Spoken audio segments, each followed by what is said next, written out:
ჩვენ გვემუქრება რეალური საშიშროება, რომ ჩვენ მშვენიერ სამოთხესავით ლამას და მშვენიერ ქვეყანაში დამკვიდრდებიან სხვა ხალხები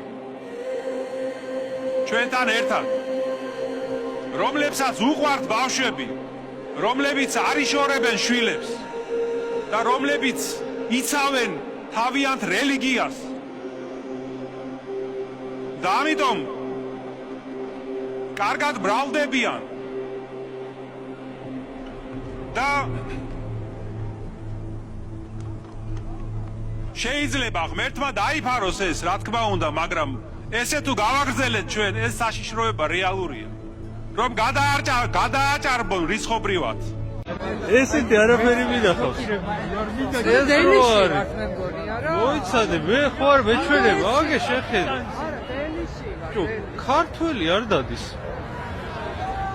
ახლა ვიღაცა იტყვის ქსენოფობიაო, საერთოდ არ ვარ, მაგრამ მიკვირს უბრალოდ კაცო კერბრაზდები. მასაბრაზებელიც არის, არ ვიცი. რა ხდება ხალხო რა?